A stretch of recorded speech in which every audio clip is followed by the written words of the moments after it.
So we're going to look very briefly at radical reaction mechanisms.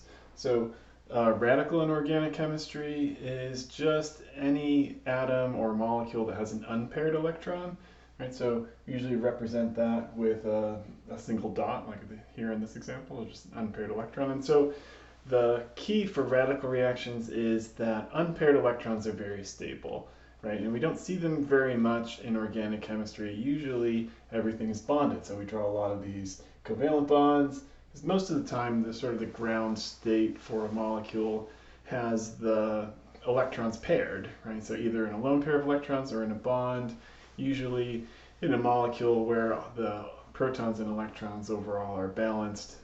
But there's a lot of ways that you can make radicals. It's something that happens in the atmosphere through reactions with sunlight. In the lab, usually what's used is something called a radical initiator. So this functional group here is a peroxide, and those are used a lot in radical chemistry because this carbon-oxygen-oxygen carbon bond is pretty unstable.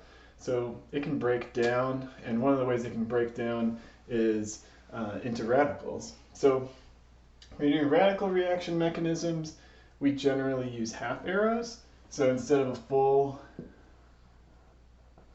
arrow pointing to something, you see sort of like half of an arrowhead there, and that just means there's one electron moving. So instead of a full-on arrow,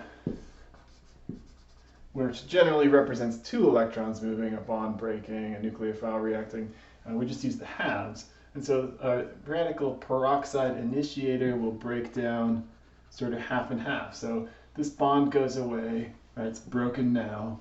So one electron goes over here, one electron goes over here, each oxygen gets one. Right? So now that you have a radical organic molecule, so we've got this unpaired electron, I've got this unstable thing, it wants to go back to being a fully bonded, covalent molecule again. So these are very reactive, and they will do all sorts of reactions then. So a quick example and sort of partial example is reaction to make polyethylene.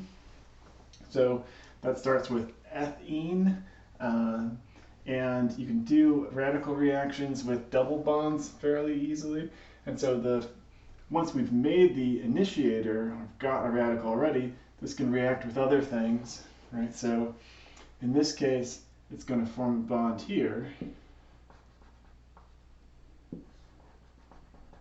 Right, so one electron comes from this pi bond, one electron from the radical. Right, that leaves a leftover pi electron, which is going to push over onto this carbon. Right, and that's our first step. So what we've done is brought two electrons together to make a new bond here.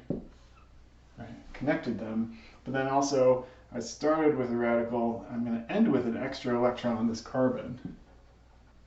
Right, so it kind of propagates the reaction. And this is what we can call a chain reaction, as one radical reacts, makes a new radical in a new spot, and then that can go on and react again. So there's a whole host of different reactions with radicals you can do. This is just an introduction to it, really.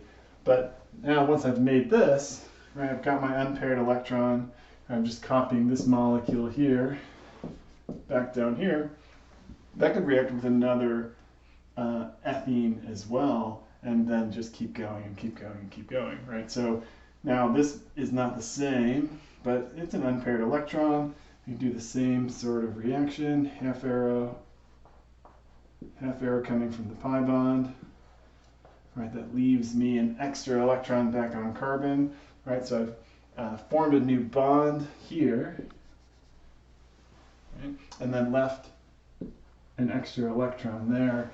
And you can see going from two carbons, right? I've started the reaction, reacting again. Now I'm at 4 carbons, right? And that will just keep going. It'll add. And then polyethylene is a polymer. Those can get into the molecular weights of the millions, right? These huge molecules, because it just keeps going. How does it stop? It could run out of reactant, right? Eventually there's no more molecules to react with. It could react with another molecule that's also a radical. So whereas it started neutral, and this special function group could break apart, say, skip to a skeletal structure here, say I had some molecules that had been forming as a result of these reactions, if two of them happened to come together, then they would cancel each other out, right? And so a lot of making plastics is involved in concentrations. How much initiator do you use? How much radical? Too much can give you a different molecule compared to too little. But overall, the key with radicals is they're unstable. They'll react with anything. They'll pull a hydrogen off of a stable molecule that's not very acidic, but they will continue to propagate and form more radicals as they react, right, until the two can come together and then end up stopping the process overall.